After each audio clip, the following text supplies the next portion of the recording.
Welcome to TDD on the Shoulders of Giants. I'm Jared. When I was first getting started with Ruby, I read a book called Growing Object-Oriented Software Guided by Tests. It's by Nat Price and Steve Freeman. And this book was really influential to me, but also more broadly in the industry. It laid out a style of testing that came to be called London style or Machus TDD. The alternative to that style has a whole bunch of names. Classic, classical, Chicago style. I'm going to call it Detroit style in this talk. Don't worry if you don't recognize those terms. The fact that they have so many names is probably a testament to how we don't discuss them that often. The point is that the book laid the foundation for things like behavior-driven development, and which eventually led us to things like RSpec. Recently at my company, Supergood, we did a bunch of book clubs where we all read this book in different groups and looked at how we could apply the learnings from the book to our day-to-day Ruby practice. I had 3 takeaways from the book. One of them was that the name of the book is too long for me to keep saying it. I'm going to use the abbreviation that we used in the company, which was Goose. Secondly, I learned that I'd missed or misunderstood a lot of the wisdom in the book when I'd first read it. I had a much different perspective reading it again after 10 years of working with Ruby on Rails. Finally, I found that some of the techniques were kind of tricky to apply in Ruby. All the code examples in the book are written in Java, and they're not the same language. So that's where the idea for this talk came from. I want to provide you with some tips, strategies, techniques from the book, translated into Ruby terms that you can apply to get more value out of your testing practice. I will warn you that I'm not going to teach you London-style testing here. The book walks through a lengthy example over the course of many chapters, and if you want to dive more deeply into that, you'll have to read the book. We're also going to focus on RSpec here. You can do these techniques in any testing framework you want, but for better or worse, RSpec was definitely influenced by these techniques. Now, occasionally you'll hear people say things like strict TDD or real TDD. Those are red flags. TDD is not the be-all, end-all of software development techniques. It won't solve all your design problems. It doesn't replace your experience, your design intuition. TDD is meant to complement the other design techniques in your tool belt. And the authors of Goose are actually really upfront about that. They bring in other techniques to solve problems in their worked example where TDD doesn't help them. Now, TDD is often reduced to red-green refactor. You write a test, you run it, you see it fail, you write a minimal amount of code to make that test pass, then you refactor it until it's integrated into the design of your system. So what's with these different styles of TDD? Well, I really struggled to find a succinct explanation of the differences between them, and there was a lot of conflicting information out there. Eventually, I just randomly stumbled on this toot on Mastodon. He just says that the Detroit style tests are mostly a refactoring tool. They're supposed to help you refactor your code and don't typically rely on mocks. The London style tests are a design tool.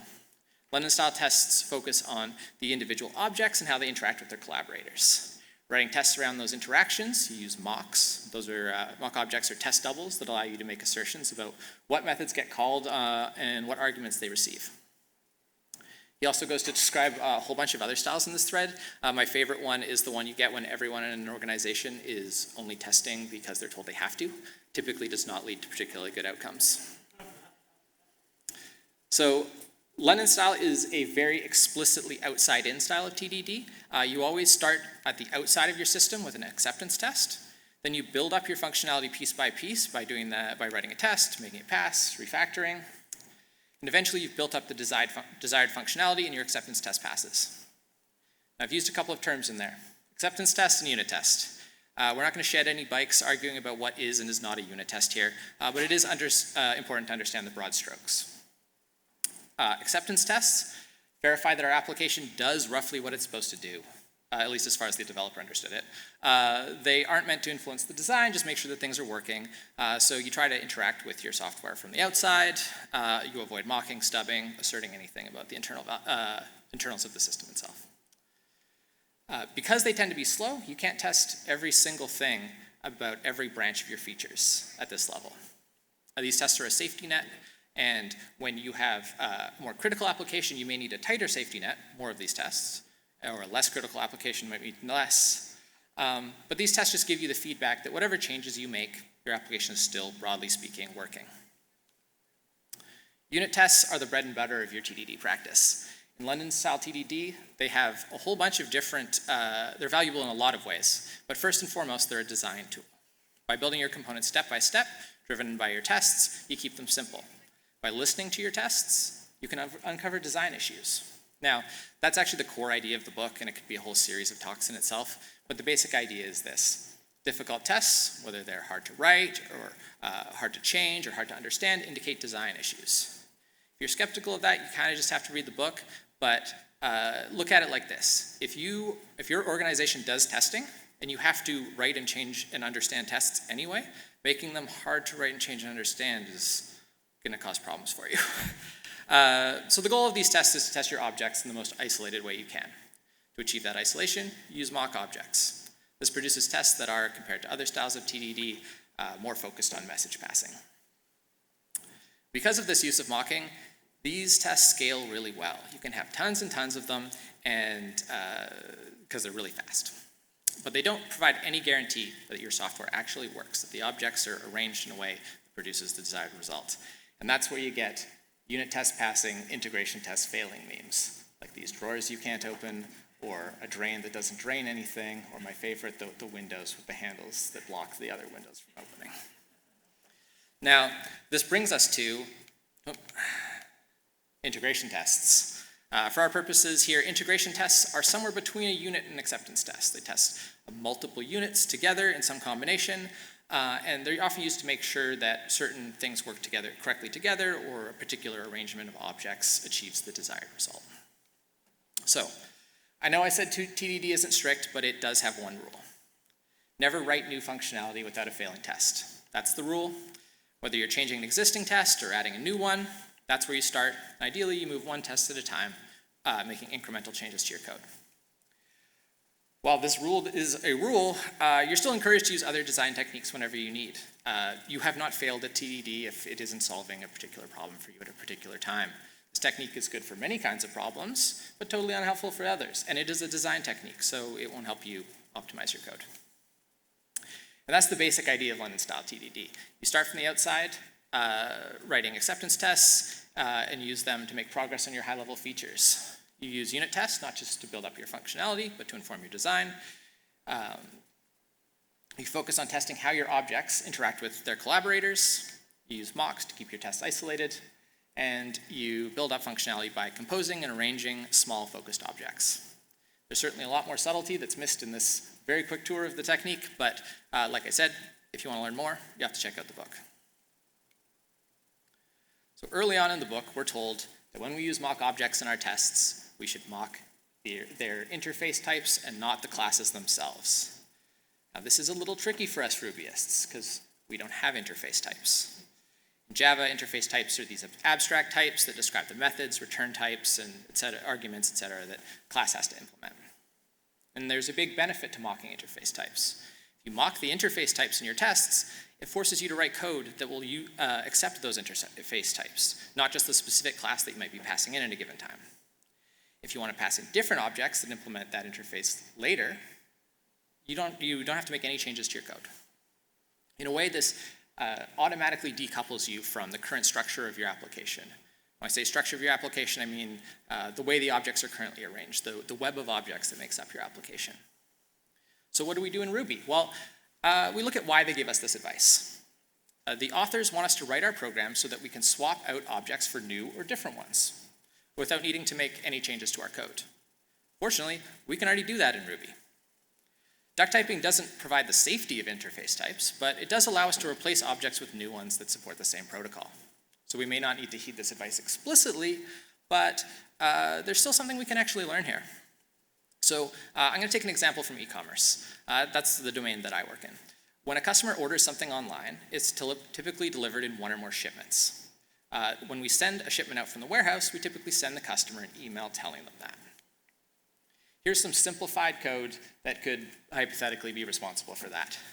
Our shipment class is a ship method. It receives an email notifier. It passes on some shipment info to that email notifier. Presumably, there's some kind of email notifier class that sends an email. Now, if we were working in Java and wrote this code, we'd have to specify a type for that email notifier. And if we were following the rule, we would create an interface type, and we'd be faced with the decision, what do we call that interface type? Well, if we look at the interface, it's a single method, send notification, take some shipment info. Well, that's not an email notifier. This thing is a shipment notifier. And we can just as easily make this change in Ruby. But without interfaces, we're never prompted to think about that. As Rubyists, we have to work a little bit harder to notice these interfaces. Nothing forces us to make them explicit or to give them names. You have to remember to take a step back when you're naming your arguments or your variables or your mocks, and ask yourself, what is the interface of this object? Not just what does it do right now, what's the implementation? If you do that, you can make small changes that'll uncover these interfaces and make more opportunities to use polymorphism to write more testable code and keep your conditionals in check, which is what we saw in the coffee machine talk today. Plus, if your company switches to sending shipment notifications via SMS, you don't have to rename the variable. Now, I mentioned application structure and web of objects a few slides back. This book pushes really hard the idea that we should be building our software out of these tiny little focused objects that are decoupled from each other. You then take those objects and compose or arrange them in different ways to create the functionality that makes up your application. The book encourages us to do that composition at a single level of the system, somewhere specifically responsible for plugging all these objects in together. But where should that be? Well, you typically want to pick some high-level entry point. And if you're using a framework, you usually pick somewhere where the framework hands over execution to your application code. So maybe you've worked in Rails. In Rails, you don't control the instantiation of controllers. Web requests come in, they go through a bunch of layers of framework, or magic, depending on which you like, and they get handled by a controller action, which is a method that you didn't invoke on a controller an object that you didn't instantiate. Places like that, controllers, background jobs, are a great spot to wire all your objects up together. For starters, you can't write unit tests there because you can't pass in any mock objects. Yes, our spec stubbing will let you stub just about anything, so you could do that, but that's not going to make for a very valuable test in terms of how we're looking at testing here. This glue code just needs to be covered by acceptance or integration tests. These tests should assert that things are broadly set up the way that to create the correct result and not test every outcome. Now, I found that interesting because I've seen teams struggle with this one. It seems to be a common problem that people write too many controller request specs, which end up being very slow or hard to change, and end up with difficult test suites, slow or hard to change test suites. So this gives us a little bit of leeway. We can write a few less controller tests, but in the case of our example here, Rails controllers, we still have to deal with HTTP at that level, right? Maybe we could extract that logic into a different object or something so we can test it? No. Well, technically you can, but don't.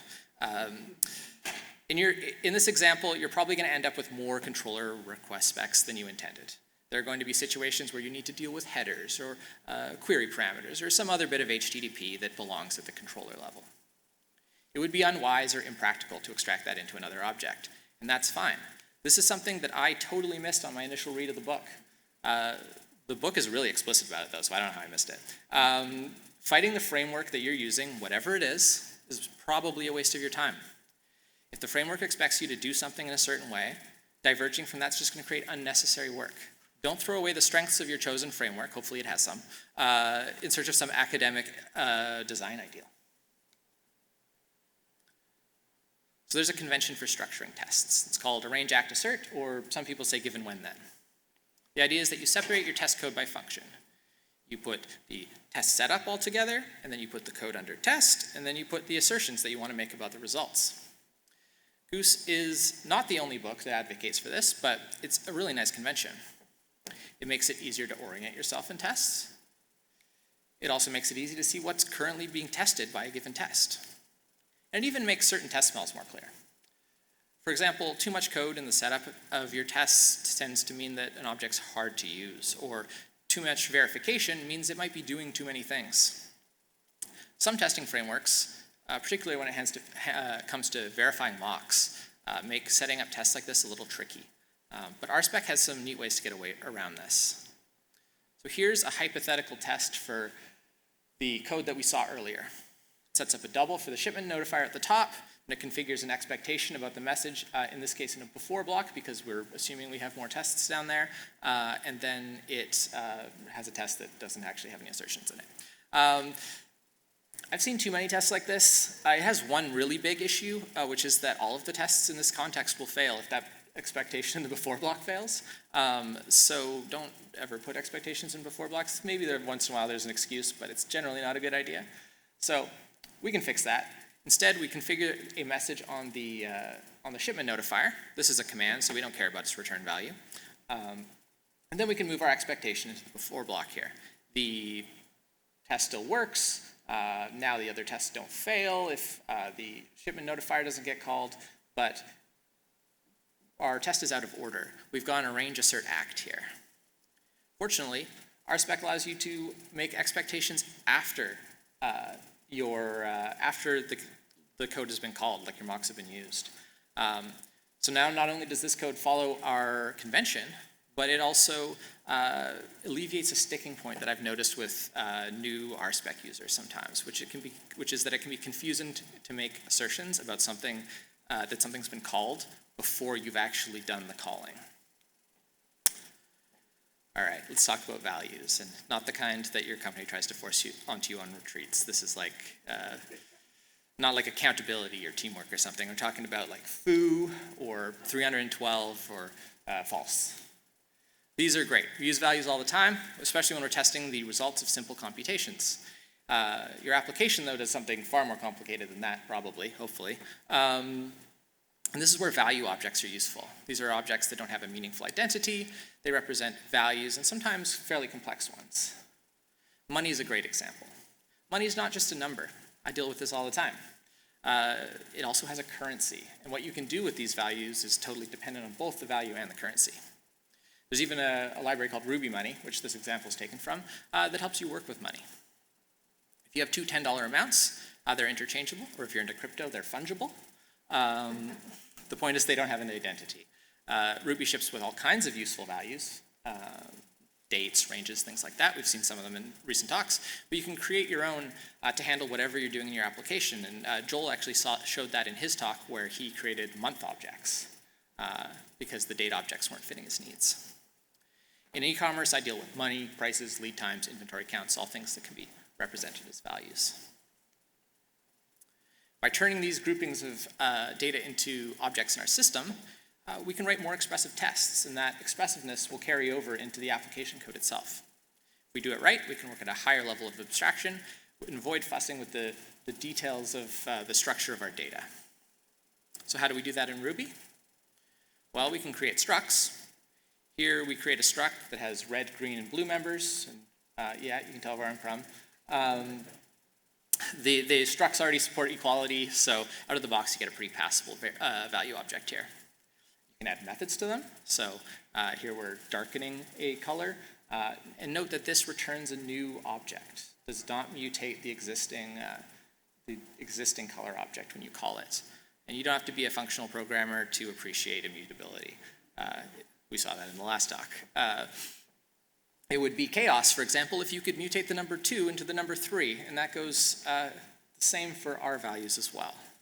And this is one spot where structs aren't actually ideal, because they allow their members to be changed. But fortunately, as we also saw in the previous talk, there's a new feature coming in Ruby 3.2. That's the data classes. So this is how you define a data class. It's very similar to how you define a struct. They can be initialized. One of the bonuses you get with these is you can use positional or keyword arguments here. So with structs, you have to pick one or the other when you define the class. Equality still works the same way. You can still define custom methods. They do pattern matching. They do all the stuff that structs support, but you can't reassign their attributes. So the value objects you write allow you to write more expressive code at a higher level of abstraction. Ruby's support for them is good, and it's getting even better.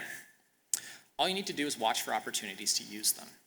When you see clusters of data that get passed around together, ask yourself, does this make sense for a value object? If it does, wrap it in a struct or a custom class, or if you're lucky enough to be on Ruby 3.2, a data object. And then refactor your application to use them. Just remember that in your tests, you don't need to mock them. Mocks are great for isolating and testing the interactions between different objects. These are values. They hold data. Any behavior they have should be about producing new values from that data. You wouldn't mock the integer 3, so you don't mock these values either. Just go ahead and use them. And if you find you're using them a lot, particularly in your tests, or if they're complicated to set up, if you're using FactoryBot, you can write factories for them. FactoryBot is not limited to creating database records for you. It can create any kind of object. And if this helps you write more expressive tests that are more readable, by all means, use FactoryBot for it. Now, most languages don't have testing tools that are quite as flexible as what we have in Ruby. There's a book called, I think it was mentioned in one of the other talks, Working Effectively with Legacy Code by Michael Feathers. This book focuses on how to take untested code, which is what he means by legacy code, and get it into a test harness. And depending on the tools you're using and the languages, that can be really tricky. For the most part, the nature of Ruby and testing tools like RSpec make it much easier for us Rubyists. Perhaps you've seen a test that had a test setup like this. We've got a ton of stubbing things out. We've got an allow any instance of. Those are really good. And you can end up with like quite a lot of stuff in a test like this. These tests are super brittle. We want to be able to change, rearrange the parts of our system without having to make lots of changes everywhere. Tests like this lock you into the current structure of your system. This test has to change if any of the dependencies here change. That's like the opposite of what we want. If you need to stub methods out on globals or on all instances of some class, the components you're working with need their dependencies broken. The solution might be to pass in those dependencies or refactor things so that you don't need to, but generally it indicates a design issue. Just because our fantastic Ruby testing tools allow us to cheat around these dependencies and write unit tests for things that most languages you just can't, that doesn't mean that's the best solution, unless it is. If you've got a class or module that isn't tested, and you want to get it under test so you can make changes to it, by all means use any of this stuff. TDD is a design tool. If you've already got the code and you're already forced to work with it, there's no reason not to use these things. If you're dealing with third-party code that you can't change, sure, go ahead, use it. Just know that these tests and the code that they test make your system harder to change. So when you come back and revisit them, try to sneak in a little work to address those design issues if you can. I subscribe to the extreme programming philosophy of building software. If I'm going to do something, I want to get all the value that I can out of it. And that applies to testing. Once tests are written, committed, code's in there, the value you get from tests is when they fail. Green tests don't tell you everything is okay. They just tell you they haven't detected any problems. That's why we have the red in red-green refactor. We want to make sure that we see the failure that these tests are supposed to give us. A red test gives you really specific information. It doesn't just tell you that the test failed, but it tells you how it failed. And with RSpec, we can augment that information. So you can create custom matchers. Those are great. They can lead to really expressive tests, and that's something that comes up in the book. They wholly recommend it. And you can also attach helpful messages to the failures of any existing matchers. I ran into a test that looked something like this. I can't post the actual code, so. The other day, it failed. And the message that the person had left me told me exactly why that test failed. You can do this with any of the matchers. You're actually passing that argument to 2, so it's supported everywhere. Now, most assertions don't need this kind of message. RSpec output is very good, but sometimes you have to write an assertion that doesn't necessarily communicate what you were trying to test with that assertion. That's when you can use this. Now, this is only one example of how you can make test failures more valuable. We've already talked about custom failure messages and custom matchers. Along the same lines, try to pick, like RSpec has tons of matchers. Pick ones that express what you're trying to test. And don't make those assertions too strict. I've seen a lot of erroneous test failures where someone's comparing a collection to an array, but they don't actually care about the order of the elements. RSpec has matches for that. There's contain exactly and match array that can help you with those situations. You also don't need to assert everything you can possibly think of. You aren't trying to make an exhaustive specification of the software that you've written. What you're trying to, if the assertion isn't dependent on test inputs and it's not significant to an object's collaborators, you don't need to test it. You should also keep your tests small. Oh yeah, there we go. Small tests are just generally helpful. When you run into a small test, it tells you there's not a lot of code there, so you're going to be able to figure out, what it's telling you. Put some thought into context and descriptions for examples. Don't just write it returns the correct value. I've seen that one too many times. Don't like it. Doesn't tell me what the correct value is, or why that's the correct value, rather. And finally, when the test you're writing fails next, someone's going to need to understand it. If your tests are large, convoluted, full of extraneous test setup, they're going to be a hindrance to that person, not a help. So help that person out by writing the tests that you'd like to read. Ruby has incredible testing tools and an object model that's perfectly complements the style of TDD. I've only scratched the surface of what we can stand to learn from object-oriented programmers that came before us, but I hope some of these ideas will help you get some more value out of your testing practice. Remember to think about the interfaces of your objects. Don't try to test everything at every level. Embrace Rails or whatever framework you happen to be using. Write easy-to-navigate tests. Work at a higher level using value objects. Make the most of RSpec's more questionable features, and design tests so that they give you precise and useful feedback. Again, my name's Jared. I look like that on the internet, but I'm not actually grumpy, I promise. You can find me on Twitter if it's still up, or Mastodon, or the web. My company's there. And please come find me after the talk if you've got any questions. I'm always happy to chat. Thank you.